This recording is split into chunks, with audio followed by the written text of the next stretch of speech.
like jeep, ganyan? Yeah, tricycle, jeep, bus. Oh, di ba one time kayo rin? Oo. Bago pumasok. Oo. Kasi,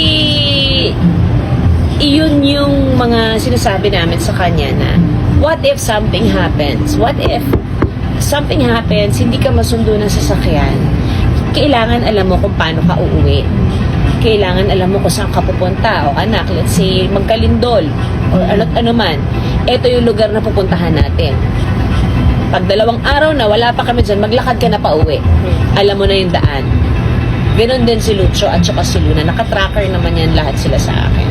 So, sa pagiging delikado ng buhay ngayon, diba? Hindi mo na masabi.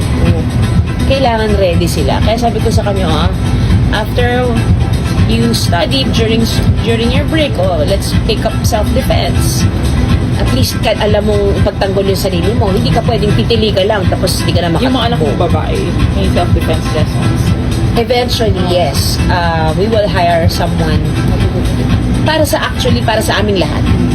Kasi kung at least kampante yung puso mo bilang magulang na papunta man sila sa ibang lugar, alam nila kung paano i-defend yung sarili nila. Paglalabas siya with friends, sinasabi namin sa kanya na huwag kang tatanggap ng drink na nakabukas. Kailangan ikaw ang magbubukas. Pag umalis ka, nagbanyo ka, dalhin mo yung drink mo, or pagbalik mo, umorder ka ng bago. Tama yun. Yung mga ganun, kasi nung araw wala naman tayong ganun, di ba? At saka wala namang ganun. Wala namang mga party drug na kakatakutan. At saka, yung inner circle mo, alam mong yun yung circle na magpoprotect sa'yo. Kilala ng family mo. Sa panahon ngayon, kahit kilala ng family mo, minsan nga kahit ka mag-anak mo pa, hindi mo alam kung ano pa yung pwedeng gawin sa'yo. Nakakatakot talaga, nakakalungkot na lumiliit yung mundo ng mga kabataan dahil sa mga ganitong pangyayari na hindi nila maramdaman at maranasan yung freedom ba that we once had, na walang social media, you're free to do whatever without people judging you. Parang kaya nga sabi ko sa kanya, you have to be, even with having social media, you have to be very careful with what you post eventually. How do you protect them sa social media? Kasi yun talaga isa sa main cause ng ano ngayon Mental health Oo, issues. mental health issue, yung mga behavior ng mga bata. Ang ano ko lang naman kasi yung dalawa naman wala pa eh. Ang inaano ka lang naman, hindi pa.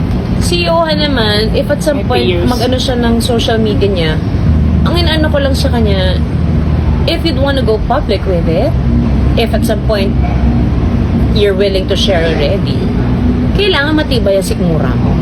Kasi hindi lahat ng comments na mababasa mo dyan are all praises. And that's the real world. Meron at merong 1, 2, 10 tao na babatikusin ka. Kaya totoo man o hindi sabihin nila, kailangan matibay ang sigmura mo. Kasi again, lahat yan is just out there to really pin on you. Yung talagang para asarin ka, para mag-react ka. Pag nag-react ka, di panalo sila. Ngayon, kung hindi mo pa kaya, wag na muna. Pero active na si Johan sa Facebook. Hindi din. Talaga. Hindi din. Sa Parang naman yung SB9. Fan siya, di ba? Oo, fan siya. Ano, sa mga friends niya. Nagsusurfing, we allow her naman to surf kasi big girl na siya eh. So alam niya, nakikita niya, mahilig nga rin kasi sa music. So, of course, we allow her to evolve when it comes to her love for music. Sila ni Rai talaga ang magkaututang dila pagdating sa music. Di ba kayo? Paminsan, pag nasa mood akong bumirit, alam niya na yan, pag nagluluto ako, Mama, what do you want? Regine or Mama Sharon?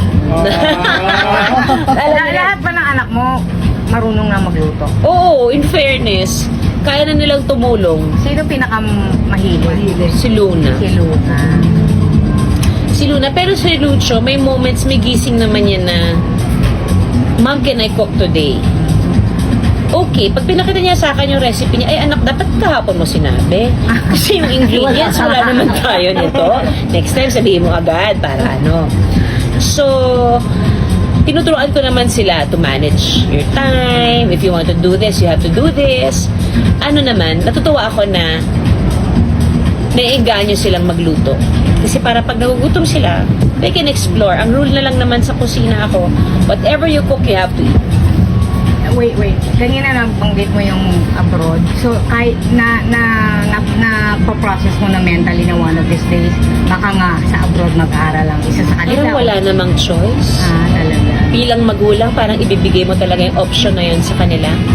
Parang mas safer pa nga na mag-explore sila sa ibang bansa.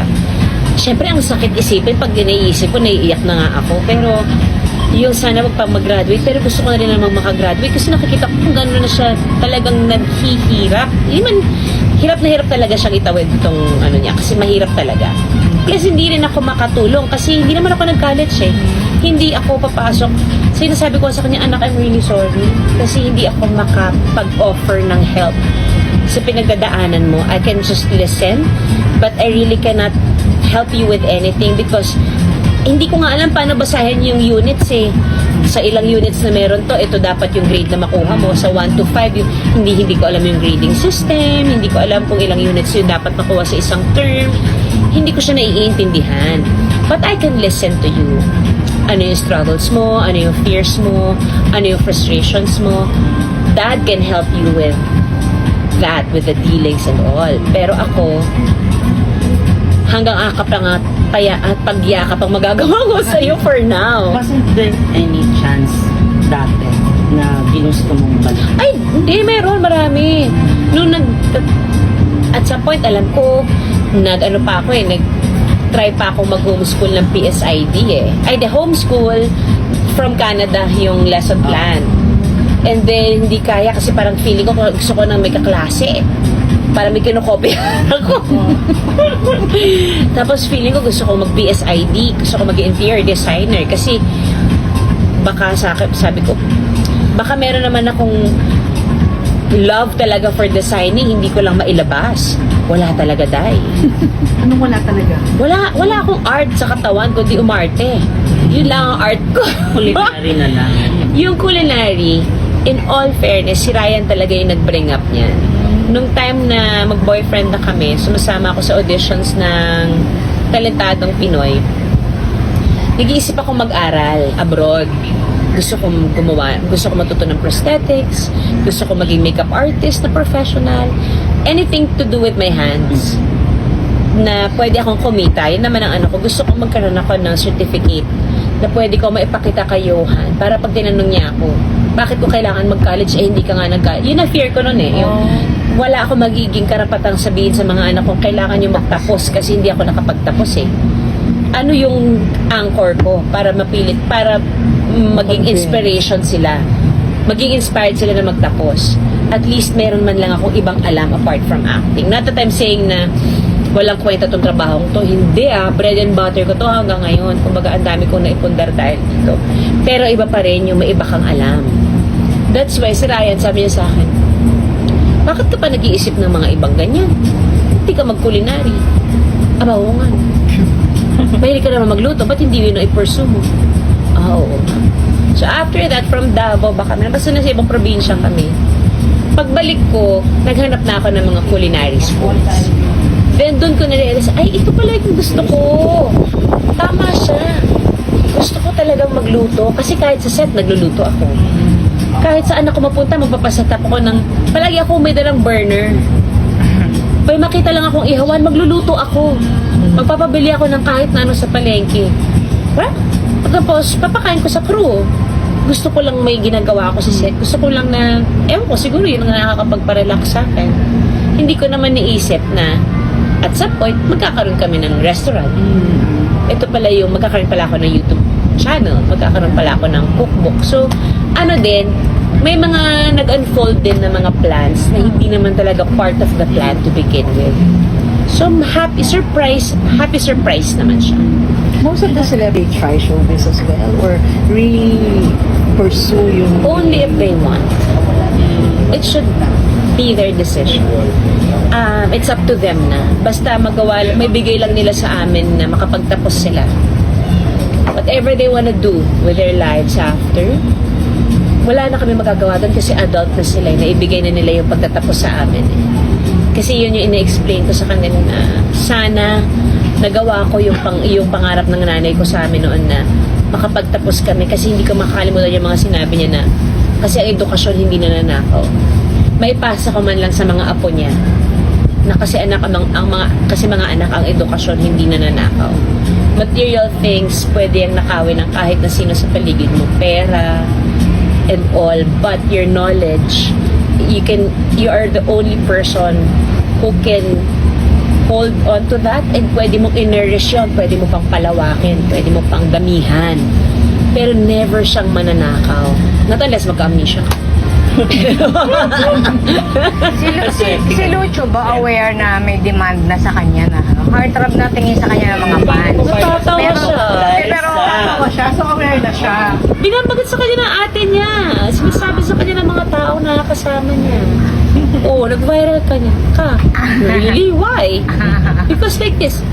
Oh, man. Natatawa siya. Yung kahit siya nasusurrealize siya sa pangyayari na, kaya pa ba? pero hindi siya na na-try ko nga, mami. Wala. Sports talaga yan. Sports, very focused sa sports and studies talaga si Lucho. In love na in love siya sa football. Kayo ni Ryan, paano nyo sila, in a way, kung lang po tamang term nyo, sinishield or pinoprotect dahil bilang kayo ay mga celebrities, dahil sila ay mga celebrity kids. And at the same time, yung nando pa rin yung normalcy, hindi nila maiisip na, I'm a celebrity Famous kid. mother.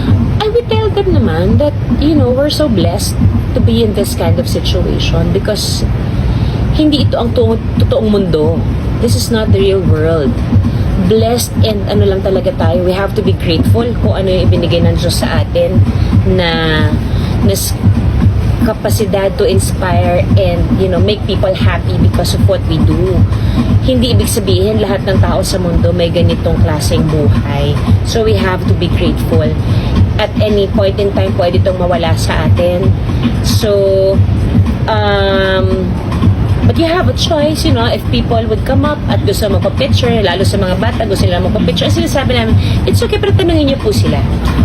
Kasi kailangan may choice sila. We don't want our kids to feel na they're obligated already. Na pag sila Kasi kailangan, sa katotohanan, wala naman silang obligasyon. Nagkataon lang din naman talaga. madalas pumapayag naman sila. Oo, pumapayag talaga naman sila. Or minsan, si Lucho would properly decline, especially kapag nasa game siya. Kasi may mga ibang nanonood sa game niya na magsi-CR lang siya, nagmamadali, hahatakin siya. Doon sa yung ma'am, na nagugulo yung concentration and focus niya kasi. Sabi ko, sweetie, you can say no. It's okay to say no. You have to just to say no properly na. I'm sorry but I have to go. Wag mo lang silang babastusin. Paano kung mga girls? Kasi syempre, football heartthrob na siya. Sa school, ang daming ganyan na. Parang kaya naman niyang i-handle. Parang feeling ko lang wala pa siya sa stage. Talaga na may nakaka-inspire sa kanya na girl ngayon. Kung meron man probably puppy crush, ganyan. Or mabilisan lang. Pero wala pa talaga yung... Kasi very open naman yung mga anak namin sa amin. Pati si Johan din. Pati si Johan. Yun naman yung binigay namin na siniguro namin, pakiramdam namin ng mga anak namin sa amin that they could tell us anything. Hindi namin kayo husgahan. We will listen. We will talk about it. And then, pagkwentuhan natin. Pero pag may matindi kang ginawa, pag-uusapan natin to ng matindi. Hindi ka pa rin namin huhusgahan. Pero hihimayin natin to hanggang matuto ka. Okay sila ng mga